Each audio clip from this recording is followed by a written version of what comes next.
Chechounet, ce nom ne vous dit sûrement rien, et pourtant c'est une véritable vedette sur internet. À seulement 34 ans, ce jeune Français est devenu l'une des stars les plus rentables du web, un influenceur comme ils se font appeler. Des centaines de milliers d'abonnés sur YouTube, Instagram ou encore Twitter, son succès est phénoménal. Pourtant, aussi curieux que cela puisse paraître, ce jeune vidéaste ne produit aucun contenu artistique. Pas de long métrage, pas d'album de musique. Pour gagner sa vie, Chechounet se filme chez lui en train de jouer à des jeux vidéo. Car aujourd'hui, jouer sur internet est devenu un véritable business. Produits dérivés, partenariats avec des marques, revenus publicitaires, aujourd'hui, le jeune homme est à la tête d'un véritable empire qui a commencé en 2006. Encore étudiant à Paris, il se lance dans ce que l'on appelle le streaming. Derrière ce nom un peu compliqué se cache en réalité une activité très simple. Jouer à des jeux vidéo en direct sur internet devant un public.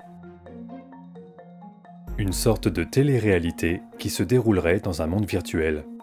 Rapidement, les fans arrivent par centaines, puis par milliers, car la force de Chechounet, c'est le personnage qu'il incarne. Un personnage misogyne, vulgaire, provocateur, qui plaît au public, comme on peut le voir sur ces images datant de 2010.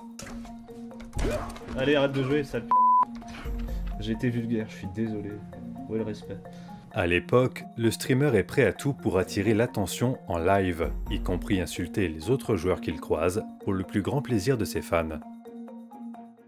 12 ans après, nous sommes allés à la rencontre de la jeune femme qui a subi ces injures. Laetitia, 25 ans, s'en souvient comme si c'était hier. Après ça, elle n'a plus jamais été la même. Aujourd'hui, elle est célibataire, maman de 2 enfants et a tenu à témoigner à visage masqué par peur des représailles. Alors, la première fois que j'ai rencontré Chechounet, c'était en 2010. Je jouais à un jeu vidéo sur internet et il est venu vers moi, dans le jeu. Et il m'a dit arrête de jouer, sale pute. Allez, arrête de jouer, sale p***. Comment vous avez réagi? Eh ben, j'étais jeune, hein. Ça m'a choqué, ça m'a fait peur. Ça vous a fait peur? Ben, je sais pas, comme n'importe qui sortirait dans la rue et qui se ferait insulter. Ça m'a traumatisée, je m'y attendais pas, quoi. Vous vous êtes traumatisé? Bah oui, c'est qu'est-ce que je dis. Et votre comportement il a changé depuis ces événements? Bah oui, complètement, j'ai arrêté de jouer aux jeux vidéo. Vous avez arrêté de jouer aux jeux vidéo à cause de Chechounet? C'est ça, ça m'a complètement bloqué. J'ai tourné la page, aujourd'hui je suis maman de 2 petits garçons. J'ai lancé mon entreprise de vente de bijoux faits à la main. Et j'utilise toujours internet, puisque je les vends. Enfin, je vends mes bijoux sur internet en ligne, quoi. Mais les jeux vidéo, c'est fini pour moi. Et si vous pouviez rencontrer Chechounet, qu'est-ce que vous lui diriez? Vous demanderez des excuses? Bah des excuses, non. Parce que je sais très bien qu'il s'excusera jamais pour tout le mal qu'il m'a fait. Et, mais au moins, j'aimerais qu'il se rende compte que ses paroles, ça peut avoir des conséquences sur les autres. Des jeunes femmes comme Laetitia, il y en a des centaines en France. Nous avons fait une demande d'interview à Chechounet pour lui montrer ces images et lui offrir un droit de réponse. Malheureusement, celui-ci n'a pas voulu s'exprimer sur le sujet. Le seul interlocuteur que nous ayons pu avoir, c'est son avocat qui semble nier toute implication. Mon client n'a aucun lien avec les personnes mentionnées et ne saurait être tenu responsable pour des propos qui auraient pu être rapportés 10 ans après. À l'heure actuelle, et sans aucune preuve, ce genre d'accusation relève de la calomnie. Même si les témoignages sont nombreux et qu'il existe des enregistrements, aucune plainte n'a été déposée à l'encontre de Chechounet. Impossible donc de lui reprocher quoi que ce soit, et ça tombe plutôt bien, car cela pourrait entacher son image de marque. Depuis 2018, la recette a changé. 2 fois par mois, sur sa chaîne YouTube, il publie une vidéo parlant d'un jeu en particulier. Vous les connaissez peut-être, Call of Duty, Cyberpunk, Hitman ou encore Far Cry, ces jeux vidéo sont de véritables blockbusters. Un peu à la manière d'un journaliste, il teste alors chacune de ces nouveautés très attendues pour donner son avis. Bonjour à tous et bienvenue sur le test de Far Cry New Dawn. Alors qu'est-ce que Far Cry New Dawn? Eh bien c'est... Toujours borderline, flirtant avec le mauvais goût et la vulgarité, cette fois sa cible a changé. Il ne s'attaque plus à des joueurs innocents, mais à des œuvres vidéoludiques. Et ça marche.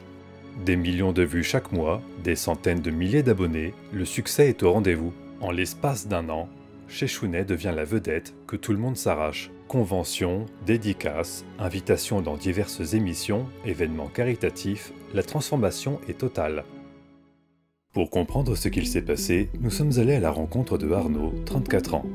Tenu au secret professionnel, Arnaud a souhaité garder l'anonymat, mais c'est lui qui est en partie à l'origine de cette transformation si soudaine. Arnaud a travaillé dans une des plus grosses agences parisiennes qui s'occupe des youtubeurs. Si ce genre d'agence existe depuis longtemps pour les personnalités publiques, la sienne a été l'une des premières à s'intéresser aux stars du web. Alors Chechounet est venu nous voir en 2017. À l'époque, c'est juste une agence sur Paris, principalement du marketing digital et aussi un peu d'influenceur marketing, c'est-à-dire tout ce qui tourne autour de l'image des influenceurs, que ce soit sur Instagram, YouTube ou autre. Et il a fait appel à nous pour refaire son image, pour pouvoir toucher une plus grande audience. À l'époque, dans l'agence, c'est moi qui m'occupais de tous ces dossiers. J'accompagnais les artistes, les influenceurs, et je leur proposais différents plans marketing personnalisés après une étude qu'on faisait sur le client. De la même manière qu'un homme politique peut avoir un conseiller pour son image, nous, on est là pour les influenceurs. On a été une des premières agences à le faire et aujourd'hui, on continue. C'est un secteur très rentable et en pleine expansion. On leur dit quoi faire, ce qu'il ne faut pas dire, on leur trouve des formules pour mieux dire certaines choses qui pourraient être à l'origine d'un bad buzz, on les conseille sur les événements auxquels ils doivent assister, on leur prépare des réponses si jamais ils vont faire des interviews, c'est de la com. Dans le cas de Chechounet, quand il est arrivé, la première chose qu'on a fait ensemble, c'est d'analyser son vocabulaire. Et tout de suite, ce qu'on a remarqué, c'est qu'il visait constamment des gens. C'est-à-dire qu'il allait prendre une personne à partie pour l'insulter, pour l'humilier publiquement, parce que c'était son fonds de commerce en fait. Et c'est ce qui amusait ses abonnés. Et les gens venaient justement pour voir ça. Le problème, c'est qu'à force de s'en prendre à tout le monde, il y a des risques de poursuite pénale, et puis il y a surtout le risque qu'un jour il se passe quelque chose qui détruise sa réputation. C'est pas arrivé, heureusement, mais imaginez si Chechounet avait insulté quelqu'un et que la personne s'était suicidée ensuite. Ça aurait été catastrophique. Là, les gens auraient tout de suite rigolé. Donc on a énormément travaillé là-dessus ensemble et on a inversé la tendance. Plutôt que Chechounet dise du mal des gens, on lui fait dire du mal des jeux vidéo auxquels il jouait. Vous prenez un mec dans la rue, vous l'insultez de connard, ça passe pas. Par contre, si vous insultez Bob l'éponge de connard, il n'y a aucun risque. C'est un personnage de fiction, vous voyez. Dans le pire des cas, vous allez froisser des fans de Bob l'éponge, mais Bob l'éponge va pas vous faire un procès derrière. Donc c'était assez malin parce que rediriger tout ça vers un jeu vidéo qui est un produit, ça a permis de garder le ton vulgaire, le ton insolent qu'avait Chechounet, donc les fans s'y retrouvaient, sans risquer quoi que ce soit finalement, puisqu'ils critiquaient juste un produit. Et c'était double jackpot, puisque les fans de Chechounet étaient contents, et les fans du jeu vidéo en question se mettaient à partager les vidéos et à insulter Chechounet parce qu'ils disaient du mal du produit, donc plus de vues. Finalement, on n'a pas changé grand-chose dans la formule originale, on a juste arrondi les angles, on a pris toutes les précautions pour que ça se passe bien. On a travaillé ensemble pendant un peu moins de 2 ans, de 2017 jusqu'à 2019. Après, quand ça a commencé à vraiment bien marcher pour lui, quand il a eu 500 000 abonnés environ, il est parti dans une autre agence avec toute une équipe. Je sais qu'il a un conseiller en communication qui travaille avec lui, un avocat, un agent. Moi, je lui souhaite de continuer comme ça. C'est vrai que j'ai rien contre lui, c'était un très bon client et je pense pas qu'il soit méchant, sincèrement. Je pense juste qu'il se donne un genre pour faire un peu de provoque devant la caméra. Après, s'il y a des gens qui ont pu être choqués par ce qu'il a pu dire ou ce qu'il a pu faire à ses débuts, avant d'être aussi connu qu'aujourd'hui, je peux comprendre, hein. Mais le passé, c'est le passé. En cherchant, on trouve toujours des dossiers sur les gens. Le tout, c'est de ne pas répéter les mêmes erreurs et je pense que c'est réussi. Franchement, je sais pas comment il gère ça aujourd'hui, mais je pense, et là c'est juste mon avis, hein, mais je pense que toutes les insultes qu'il a pu lancer avant que sa carrière explose, quand il insultait des jeunes femmes de celle que vous avez vu, je pense qu'il essaie d'étouffer un peu tout ça. On peut bien se rendre compte qu'aujourd'hui, la machine Chechounet, c'est des centaines de milliers d'euros chaque semaine, et que le moindre petit débordement peut mettre fin à tout ça. Donc là encore, c'est des suppositions, hein, mais il y a de très grandes chances que les gens qui aient voulu témoigner contre lui pour injure, racisme ou quoi que ce soit d'autre, derrière, il y a des avocats qui leur envoient des gros chèques pour payer leur silence et faire en sorte que la machine continue de tourner. La machine Chechounet, une mécanique bien huilée depuis son changement de direction. En passant de l'image de monstre sans pitié à celle d'influenceur au grand cœur, les nombreuses polémiques autour de lui se sont évaporées.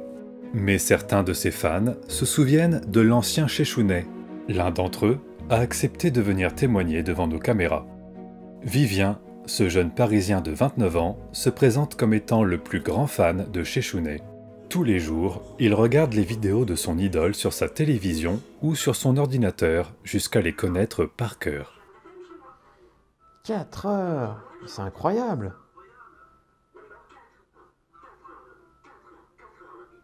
incroyable, tellement incroyable que je vais te donner une pizza gratuite. Des milliers d'heures de dialogue qu'il est capable de réciter mot pour mot, car Vivien est ce que l'on pourrait appeler un fan de la première heure. Alors je suis fan de Chichounet depuis 2008. J'étais au collège en classe de 3e et c'est un ami à moi qui m'avait fait découvrir une de ses vidéos sur Kevin le Rockstar à l'époque. C'était même la vidéo Rogue is Fine.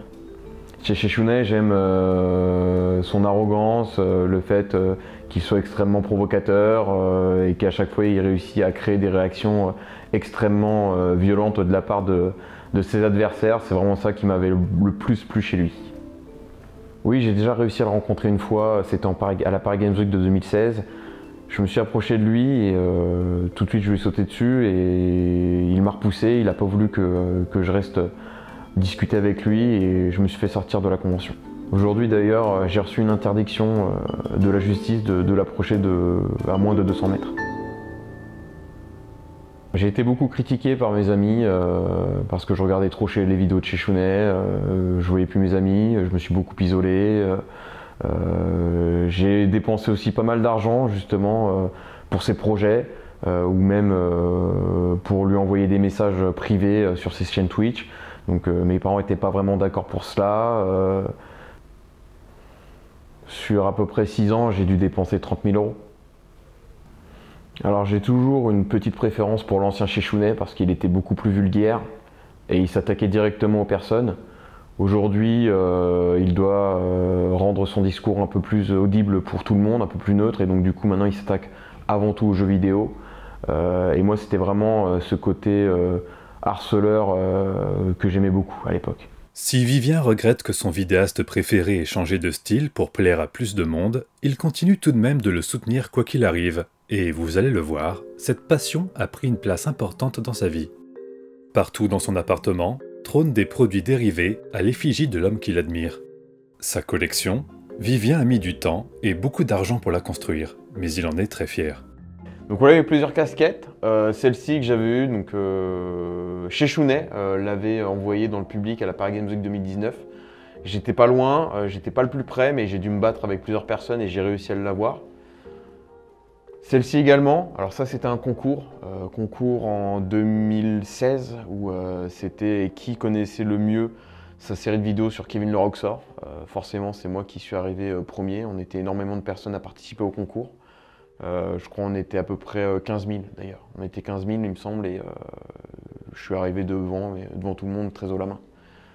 Ce tableau que j'ai acheté aux enchères sur internet. Le prix pour lequel je l'ai remporté, il me semble, ça devait être 3 000 €. Donc il y avait eu énormément d'enchères, ça a duré 2 semaines et j'étais prêt à mettre le prix, quoi. Il fallait à tout prix que je l'ai. C'est moi qui l'ai remporté. Ce t-shirt également, qui était en vente, alors celui-là il n'était pas aux enchères, mais Chichounet en a vendu quelques exemplaires sur internet pour le prix de 250 €, alors qui je trouve est très modique pour l'objet que ça représente. Donc voilà, ni une ni deux, forcément, il fallait que je l'aie, donc je l'ai acheté. Et il me reste aussi un dernier vêtement, alors celui-là ici qui était unique, qui est unique en son genre. Alors suivez-moi, je vais vous le montrer. Je le garde ici, dans ma table basse, à proximité de moi quand je dors. Il est unique, donc je ne vous cache pas que j'ai payé une petite fortune pour l'obtenir, donc je ne dirai pas le prix que je l'ai acheté, mais il m'a coûté cher. Je le mets uniquement pour les occasions spéciales, je l'ai mis pour le mariage d'un ami, là où tout le monde était en smoking costume, moi j'étais venu avec le suit de Chichounet. Ce que Vivien ignore, c'est que tous ces objets sont en vente sur internet à des prix bien plus bas qu'il ne les a achetés. Son tableau, qu'il a payé 3 000 € aux enchères, ne coûte en réalité que 39 € sur un site marchand. Même chose pour son t-shirt, à moins de 17 €. Quant à sa pièce maîtresse, ce sweatshirt imprimé qu'il croit unique en son genre, n'importe qui peut se le procurer pour seulement 27 €. Car tous les produits dérivés chez Chichounet sont fabriqués en Asie. En Chine, dans la province de Yunnan, des femmes et des enfants s'affairent jour et nuit à la confection de t-shirts pour le youtubeur. Achetés à un prix dérisoire, ils sont ensuite revendus 15 à 20 fois plus cher en Occident via certaines plateformes de vente en ligne. Sur les conseils de Arnaud, l'ancien agent de Chichounet, nous avons tenté de contacter la nouvelle agence dans laquelle ce dernier est inscrit pour en savoir plus sur sa carrière. Étrangement, Celle-ci nous a affirmé n'avoir aucun lien avec le youtubeur. Nous nous sommes donc rendus sur place devant les locaux de cette agence. Et malgré un capital social de plusieurs millions d'euros, à notre grande stupéfaction, le bâtiment semble à l'abandon. Aucune inscription sur la porte d'entrée, pas de nom, parking désert, aucun signe de vie. Mais à l'arrière, on peut apercevoir des dizaines de cartons de marchandises stockés à l'intérieur, en provenance directe de la Chine. Tout porte à croire que cette société serait une société écran, un entrepôt clandestin par lequel transiteraient les nombreux produits dérivés vendus par le youtubeur. Nos équipes ont alors surveillé ce bâtiment pendant plusieurs jours, quand soudain, l'influenceur aux millions d'abonnés finit par se montrer. Difficile de croire à une coïncidence, et lorsque nous nous approchons de lui pour tenter de dialoguer, il repère notre caméra et devient violent. Qu'est-ce que t'as à me filmer toi? Non, dégage, casse-toi. Non, vraiment, j'ai pas envie d'être filmé là. Tu arrêtes. Une agence fictive, des fans manipulés, un entrepôt clandestin et des vies brisées. Voici la face cachée de Chechounet.